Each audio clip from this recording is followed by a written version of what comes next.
How's it going, everyone? Alex with Jeeps Limited. Today I'm replacing my front wheel bearings. I've had these wheel bearings on here for only about 5,000 miles. I put them on last year. I have the TRQ brand on there right now. That's what I'm putting back on. I'm reusing these because I feel like they're a decent quality for the price. They're cheaper than Spicer, but they're good quality. Yeah, 5,000 miles isn't that much, but when it's used and abused, I got 37s on here. It wears them out. It really doesn't matter what you buy. You're going to be replacing them quite often. They're really not super expensive. I think I got these for 160 bucks for both of them. And then it takes not real long, maybe 30 minutes per wheel bearing to replace. So not a big deal, just kind of a maintenance item for me at this point. But yeah, I'm just going to show you guys what I do. I hope you guys enjoy it, and thanks for watching.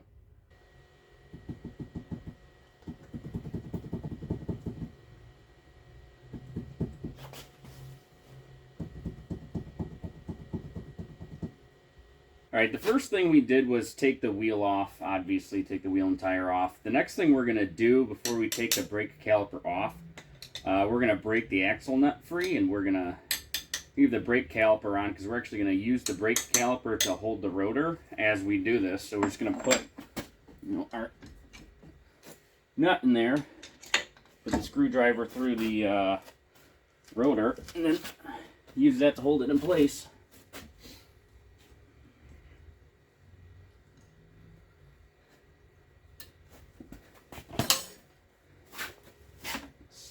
Tool to finish that up with.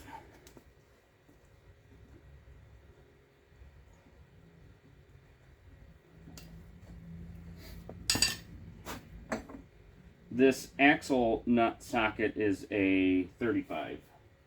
There's a couple of different sizes that I think people use, but that one that I have is a 35. Alright, next I'd really like to clean this. This is a mess, but too much of a hassle. It's cold out. I believe you need a 22 to take the brake caliper off. Maybe 21. Yep, 21.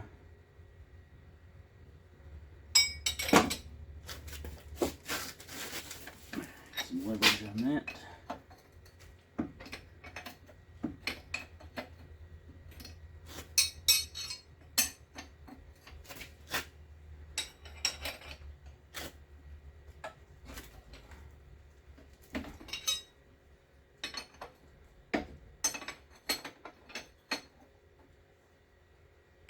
Alright, there's two bolts holding on the caliper. We're going to take those out and then just get the whole caliper out of the way.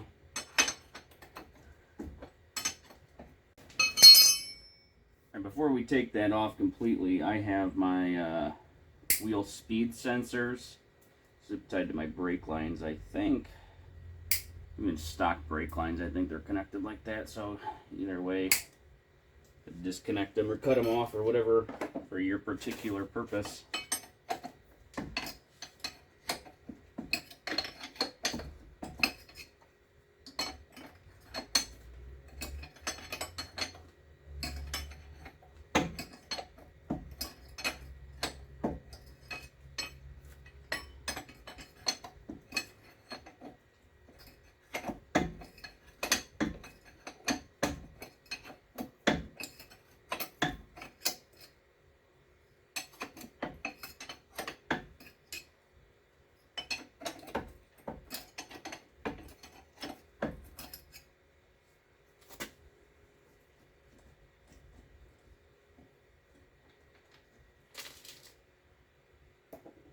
Out.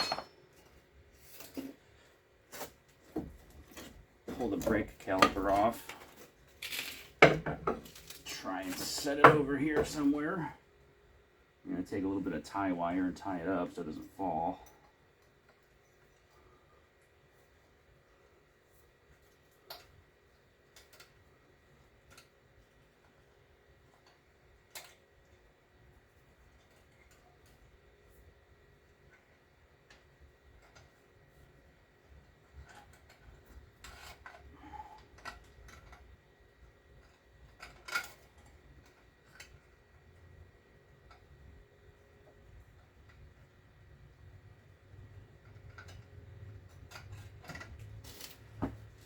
All right, that's off.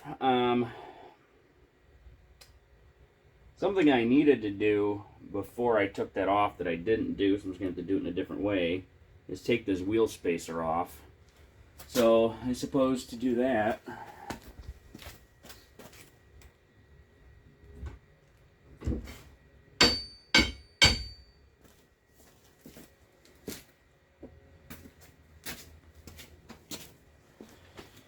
I'm going to use a crowbar.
There.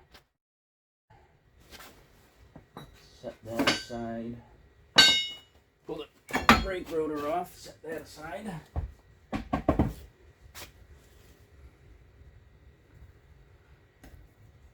Alright, so this piece here is the wheel bearing. Yeah, it makes a lot of noise. It's probably time for replacement. We need an Allen key to get the wheel speed sensor off.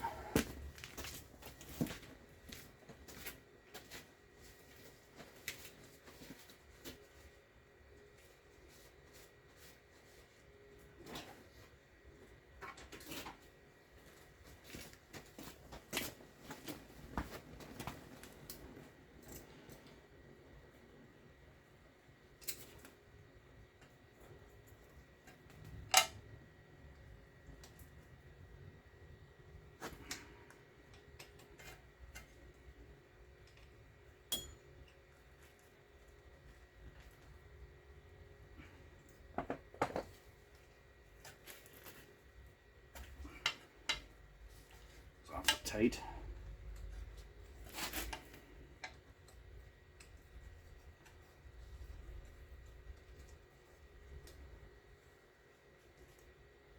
Since these are just no good, I'm just going to pull this out. That way I'm not fighting it later. I don't care about getting dirt in there.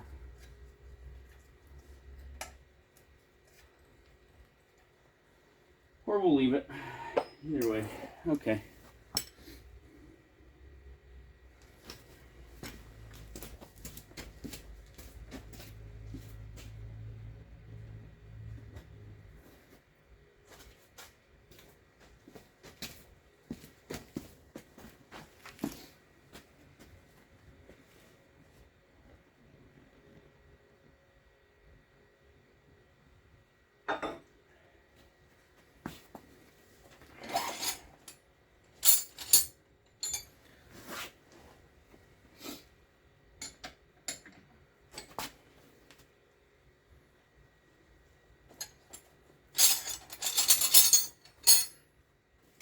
Alright, so there's 3 bolts on the back of the wheel bearing that go through the knuckle into the wheel bearing that we have to take off. Mine are a 5/8 because I replaced them. The factory one is more of like a 12 or a 13, 12 point that you need. Like I said, mine were replaced and they're just like a 5/8, which is a little bit easier. But all we got to do is loosen those.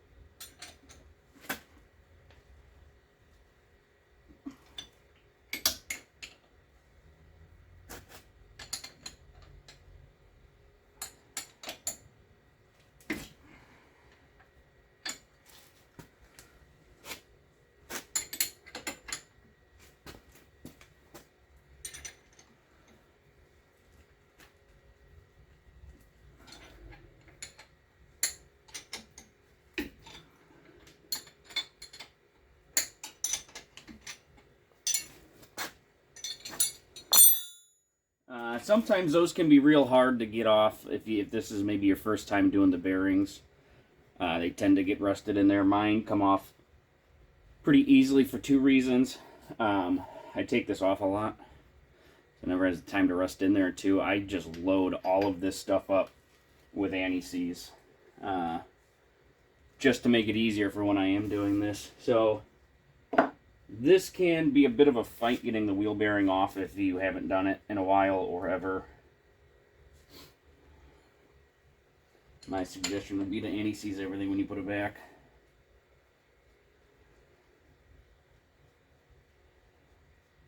Typically wheel bearings really should go 50, 60, 70,000 miles more sometimes. I mean, my old truck had 230,000 miles on it, and I never replaced the wheel bearings.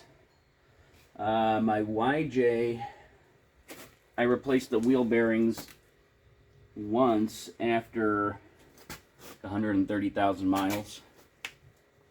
Usually they go a while, so it's not something you typically have to do all the time, but like I said, if you're using them and abusing them, running bigger tires, whatnot, they just, none of them last. It doesn't matter what brand you get. They all tend to wear out relatively quickly. So, and that's the only thing holding the wheel bearings on. So, see how easily we took the whole axle check with it. Exactly what we wanted to do. But like I said, typically, this is why we undid the wheel speed sensor. Just pull that off. Typically, you might have to fight this. These can be a bear to get off. Mine tend to come off a lot. So, it's easier. They never have the time to rust in there. And then I anti-seize the wheel bearing and everything when I put it in there.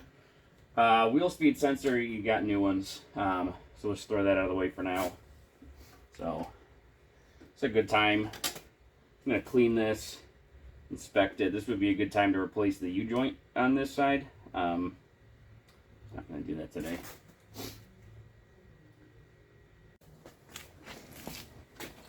Just going to blast the heck out of this with parts cleaner.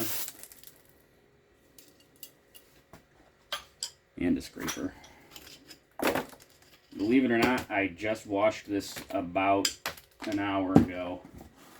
I had to take it to a self car wash thing because it's too cold to do it at my house and make a mess in my driveway or yard. Well, I don't like mud. The tendency to just get everywhere, make a mess of everything.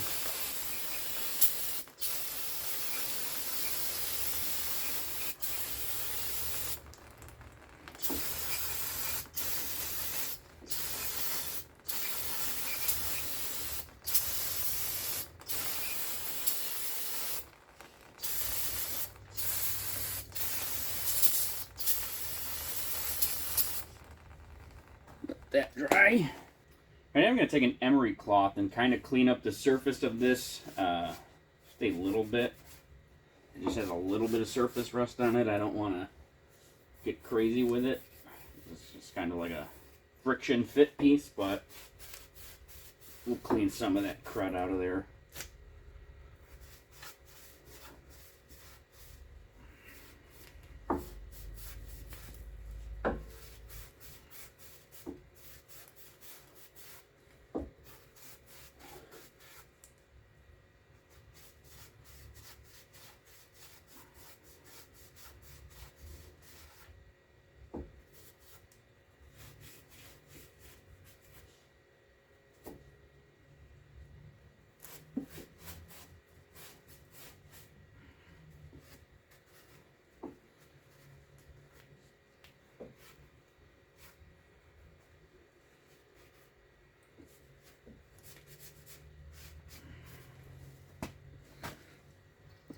Spray that down one more time.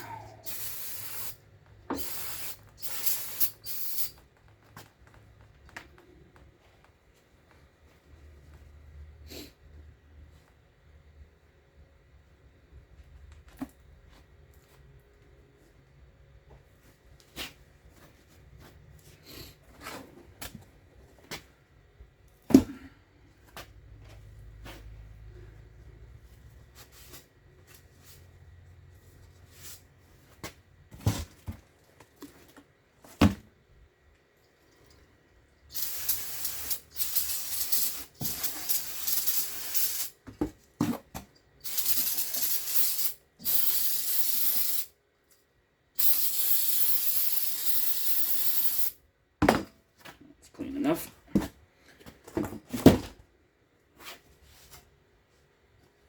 don't want to forget to put the dust shield in. Kind of a pain, which I usually forget about 99% of the time on the first try.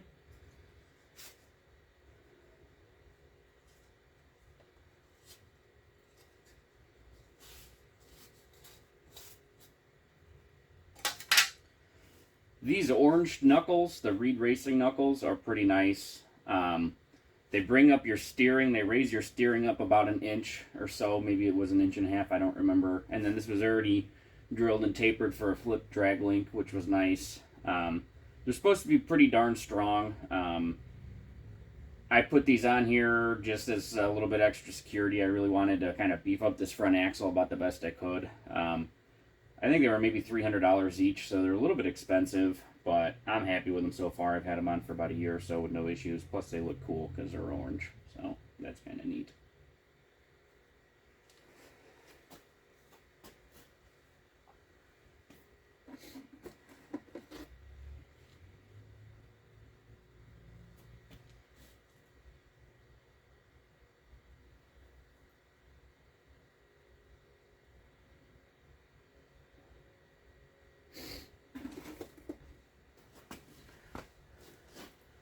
Alright, so we got the new wheel bearing here.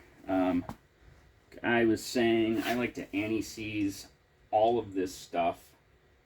So I'm going to just anti-seize the whole inside where the bearing sits pretty liberally too. Glob it in there. Make an absolute mess out of everything, but that's okay. It really does. It make these easier to take off, especially if you do it a lot. Like I said, I seem to pull these off quite often for one reason or another. So that really helps. We're going to anti-seize the splines of this just a little bit. Don't know if we really need to do that, but we're just going to do it anyway. Because why not?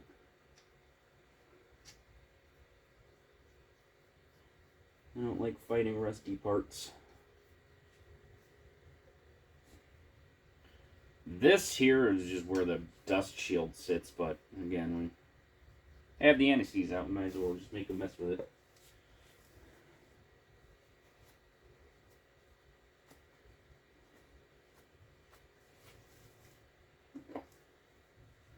And get our bolts cleaned off, ready to go.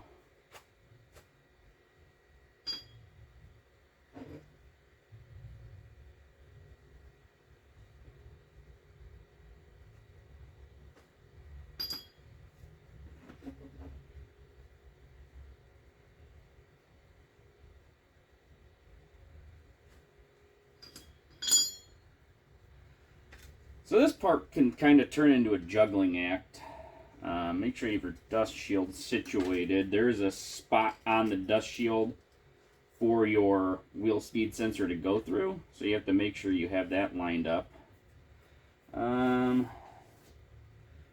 Easiest thing to do here, this is going to be a struggle. This is kind of like a balancing act. You got to try and hold up the wheel bearing in the right orientation, hold your brake dust shield in there, and get a bolt through something to hold it in place while you finish messing with it. So it can be a little bit of a balancing act. Quite honestly, probably going to be comical to watch.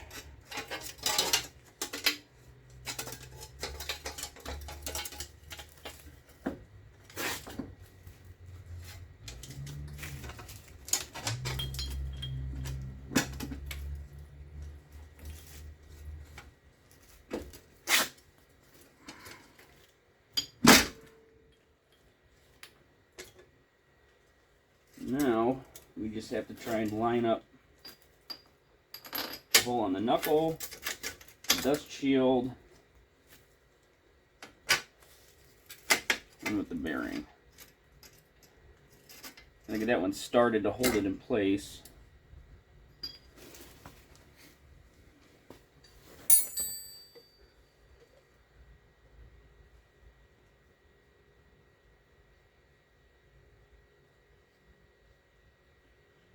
way too much anti-seize on these 3 bolts, and just I'm gonna get them all started, get them all lined up, and I'll go through and actually snug them all down.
I'm sure there's a particular pattern you're supposed to do these in, because it does snug up the bearing in there in a particular way.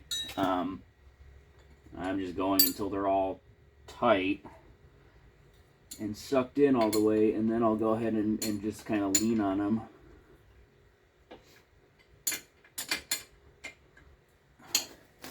I'm sure that there's a torque spec for this that somebody really cares about, but that's not me, so we're just gonna make them tight. Call it good.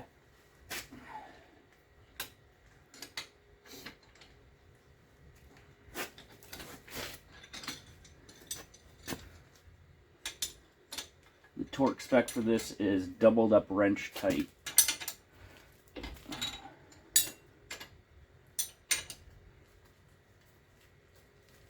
There, perfect.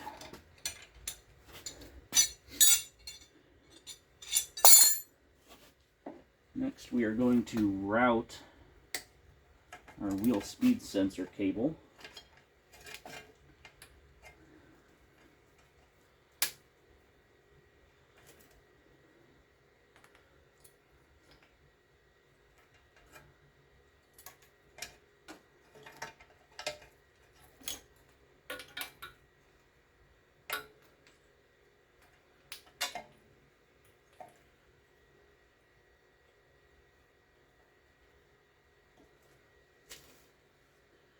Then all locked into place.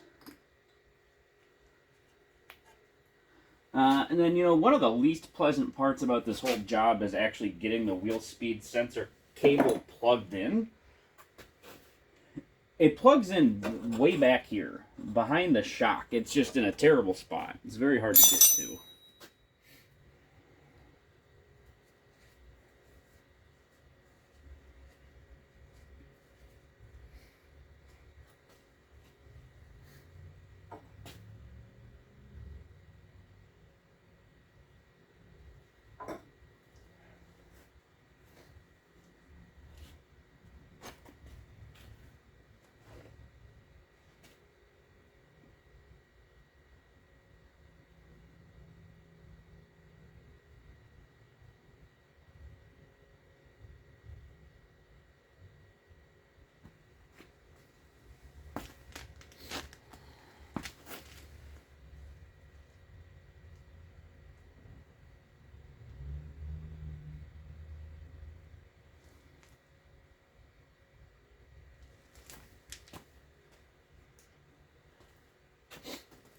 very hard to get to, and you can't get to it from the top because the battery tray is in the way. I don't even know how you would get to this if you had stock inner fender wells. You'd have to do it from underneath the car, I suppose. I luckily have these big holes here in my aftermarket inner wells. So it's clipped into the back of the shock mount. It's got these little tabs on it. You have to get out, unplugged. You can't see it. You're doing it all by feel. You would really, with stock inner fender wells, either have to take them out or just get at it from completely underneath the vehicle. Which I would assume is probably not a lot of fun.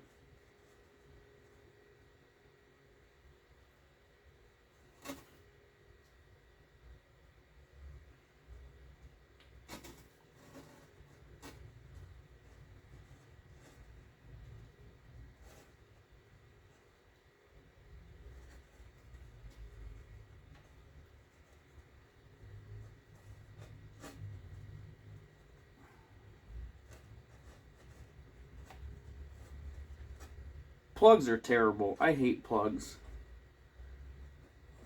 They're cheap, they're fragile, they break. They're always in these stupid spots.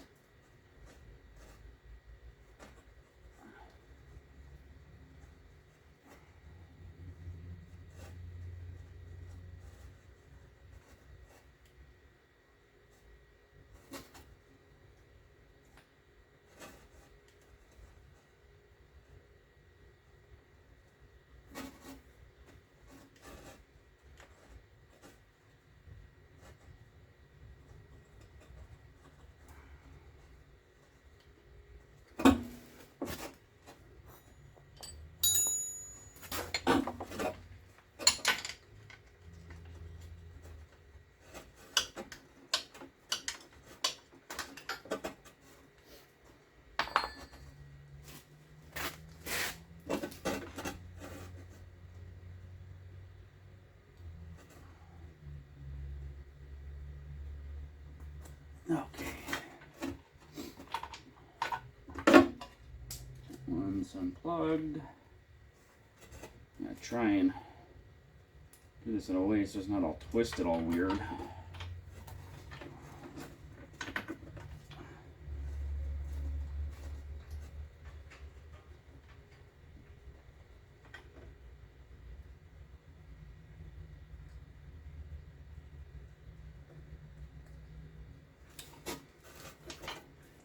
For the heck of it,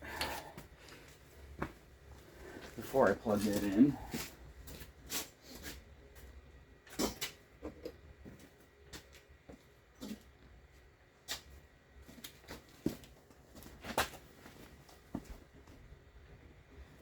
I'm going to put a little dielectric grease in there. Just it feels like the right thing to do.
All right, let's plug back in.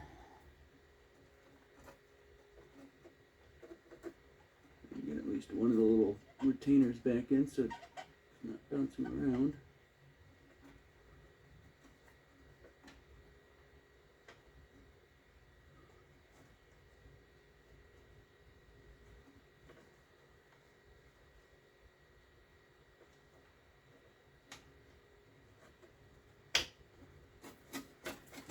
All right, well that's done. Let's put our brake rotor back on. Knock that over real quick.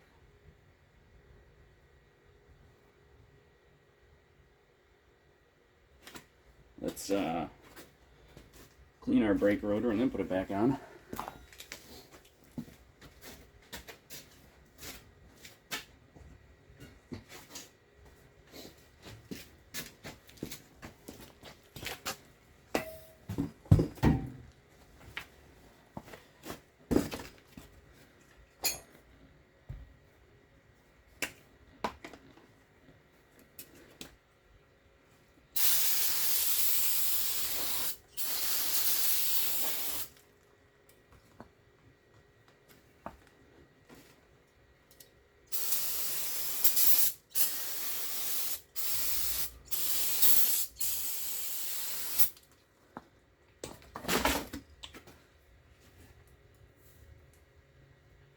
That's probably clean enough for it to make an obnoxious noise going down the road.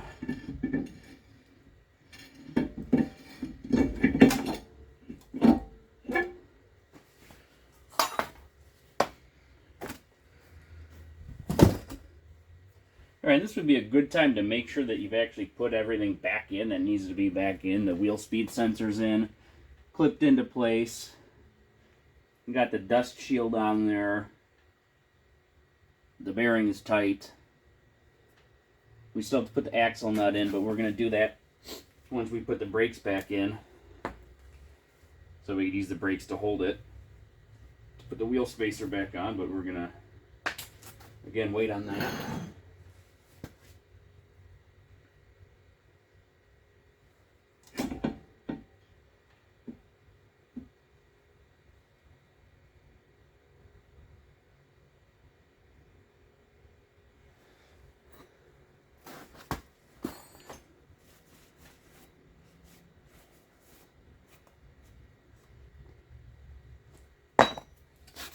Okay, yeah, put the brake caliper back on.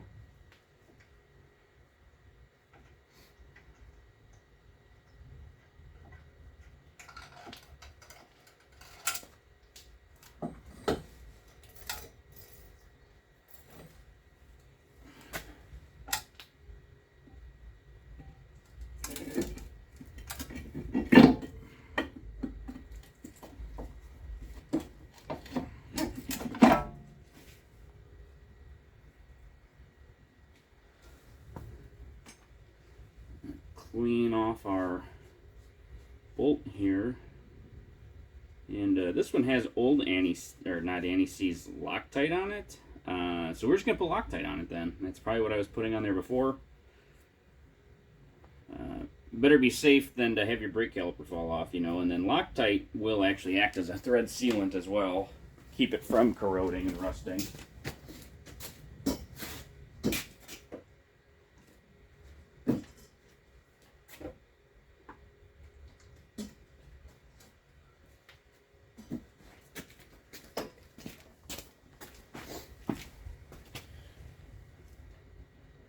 We are going to be using the blue medium strength, only because the red one appears to be frozen. Put a whole bunch on there. I check these when I do a nut and bolt check all the time anyways, just to be on the safe side, so I'll keep an eye on this anyway. But the blue Loctite should be plain enough to keep it from ever going anywhere anyways.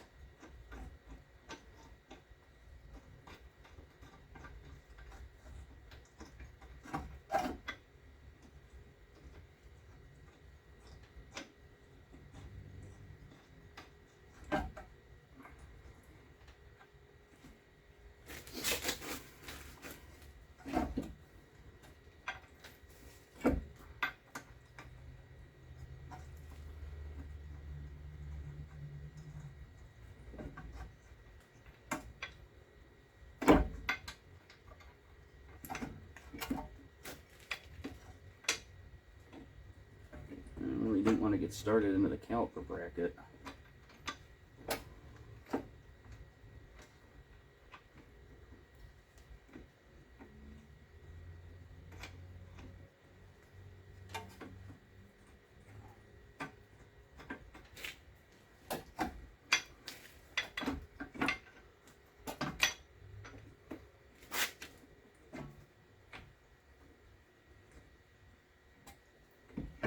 It straight up will not start into the caliper bracket. I don't know why. We'll try the bottom one first.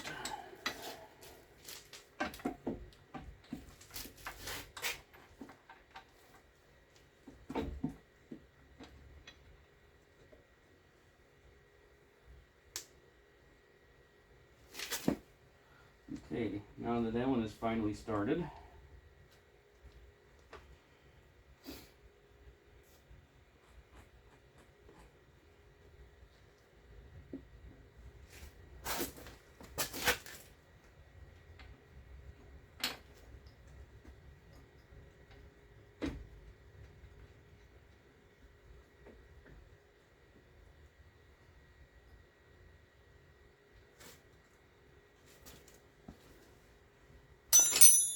and grab our 21, tighten these up.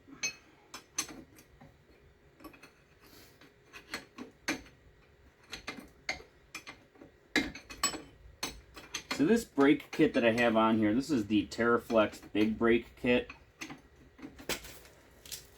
It only comes with rotors. They're bigger, 20% bigger or whatever, which maybe makes them overall not even quite an inch bigger. They are slotted, which is kind of nice. And then it comes with a new caliper bracket. You use the same calipers, so there's no caliper upgrade. You use the same pads. It's just simply a bigger drilled and slotted rotor and a bracket to accommodate for the bigger rotor.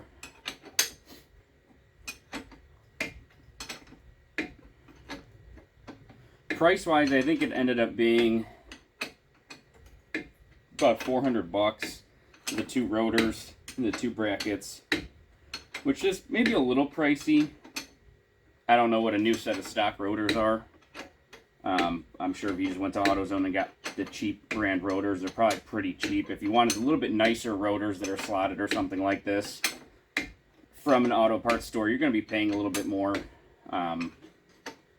So far, I've had these rotors on here for 2 years, almost,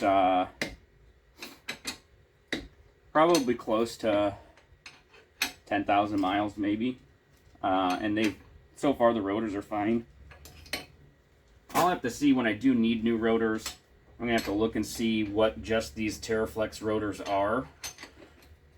Or see if there is maybe a different rotor part number crossover that's maybe from a different brand that's the same size rotor. If not, if the rotors are like ridiculously expensive, I might just switch back to the stock size rotors, because I don't know really if there's any kind of performance gain from these. Again, if you're already buying like a higher performance rotor and you're already going to be spending, $150 to $200 on the rotors, then these might not be too bad. But if you're just trying to stay cheap, I don't know if there's really a whole lot of benefit to this. Another thing I could look at when I do need new rotors is getting an actual big brake kit that has bigger calipers. The only problem with that, I'd have to see, I still have the stock 17-inch rims with the stock back spacing. I do have the wheel spacer on there, but I don't know what size rims or back spacing you would need for bigger calipers and pads, so we'll see. For the price, I'm not sure if I really saw that much improvement in braking power or stopping power, but that's what I have on here, so.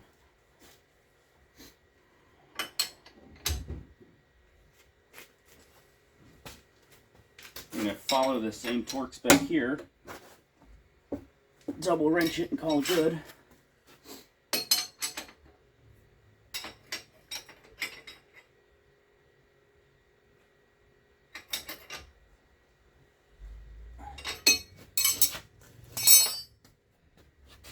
With that on, okay, I'm going to remove the axle nut from the socket because it doesn't want to come out. Anti-seize that. Anti-seize, thread lock. I don't know what you're supposed to put on there. I'm using anti-seize.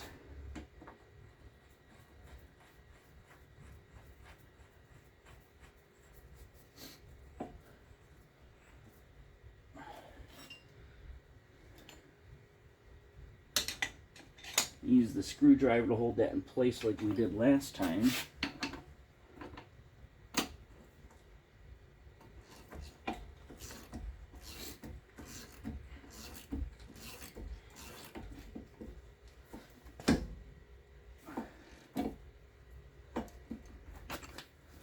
For this, again, I'm sure there's a torque spec that is probably more important on this. I don't know what the torque spec is off the top of my head, nor am I going to look it up. I just believe that it's around 100.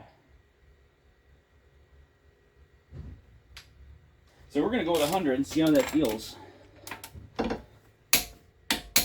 Oh, that's probably fine. Yeah, we'll do 110.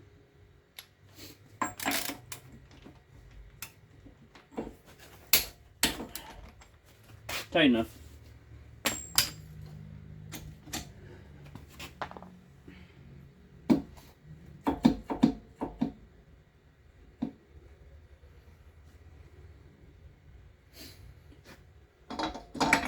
Next will be the wheel spacer. The wheel spacers, some people put Loctite on them.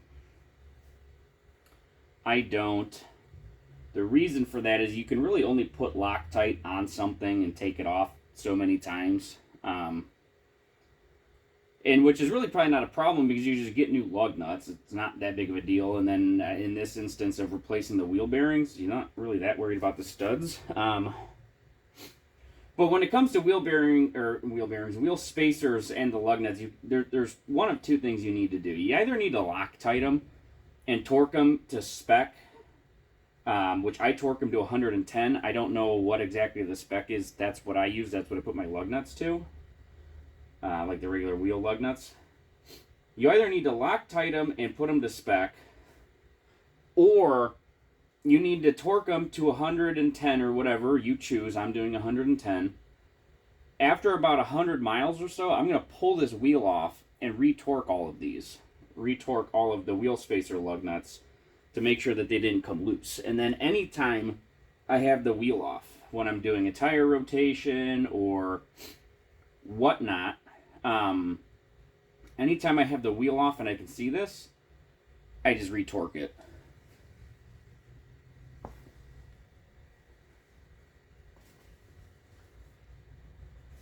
The problem that people have with wheel spacers, if you have cheap ones, maybe they could break. I don't know what brand these are. They were on the Jeep when I bought it, and I just continued to use them.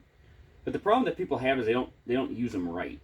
They're not tight enough. They don't retorque them. They don't check them, and that's why they tend to fall off. So Loctite them if you're not planning on taking the wheel off anytime soon, or don't Loctite them and just check them often.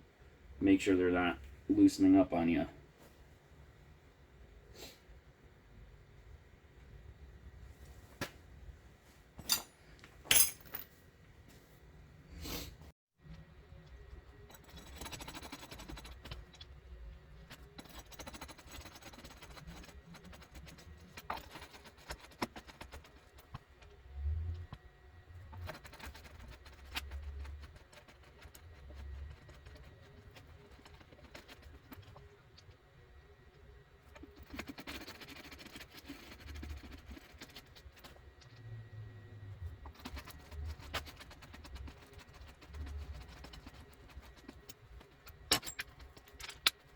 Another screwdriver. And you're going to place it.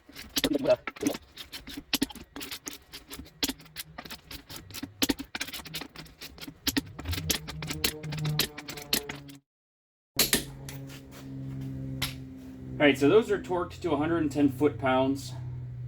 I feel like I might have said inch-pounds a lot earlier. I have a tendency to do that. If I said inch-pounds, I meant foot-pounds. There's a torque to 110 foot-pounds.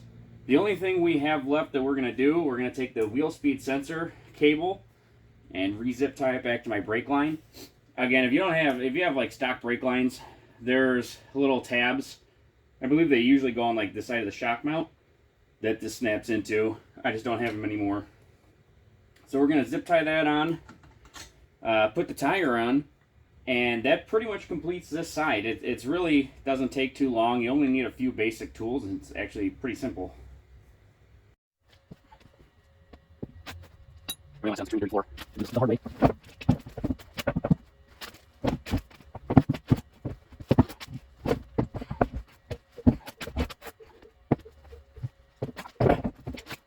That was hard way. You can do that. I did that before.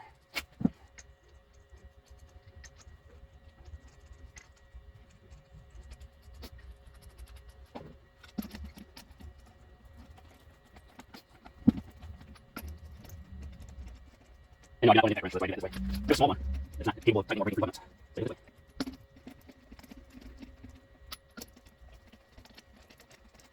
Alright, lower corner.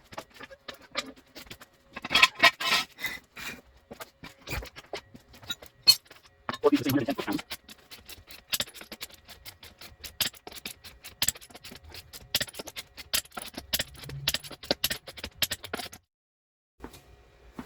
There. Now there's no play, no clunk. They're nice and tight.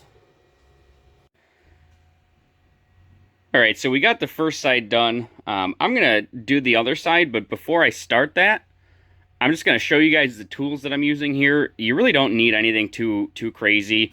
I used 2 wrenches, a 21 for the brake caliper bracket, and a 5/8 for the wheel hub bolts. Depending on the bolt style you have, like I said, you might need, it's like a 12 or a 13, I believe, 12 point. It might be a little bit bigger. I'm not 100% sure.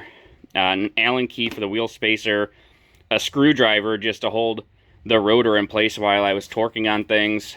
I have a socket for my lug nuts because I just have a hex key or a spline key kind of lug nut. A 3/4 for my spacer lug nuts, a 35mm for the axle nut. Just a pretty basic ratchet. Now this one's longer. You can use any ratchet, really. A torque wrench and a breaker bar. Those are really the only tools you need to do this. The other things I used is brake cleaner, anti-seize, thread lock, a little bit of dielectric grease, and a Brillo pad. You really don't need a whole lot to be able to do this. It's not really a super complicated job. And part of the reason why I wanted to make this video is so that people can see that it's not a complicated job, and sometimes jobs on your vehicle, projects on your vehicle can be easier than you might think. I'm by no means an expert. I really don't have a whole lot of fancy tools. I'm just working in a 2-car garage. I got a floor jack and some jack stands, and I can do it. So pretty much, if you have some basic mechanical skills, almost anybody can work on their cars. It's not too complicated. So I hope this video maybe sheds some light on that, or maybe inspires somebody to try and take on some projects on their own vehicle. I hope you guys enjoyed the video, and thank you for watching.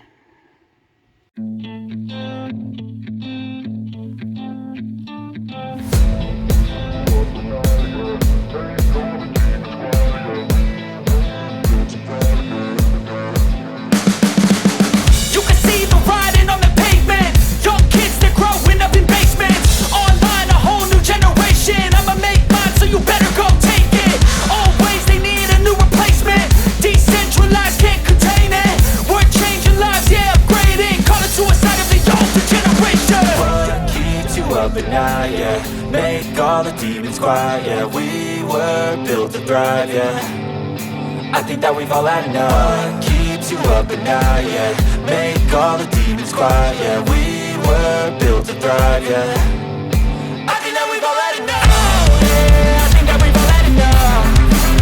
Sick of dealing with the old plan. They know that we're calling it wrong. You got me like, oh yeah, I think that we've all had enough.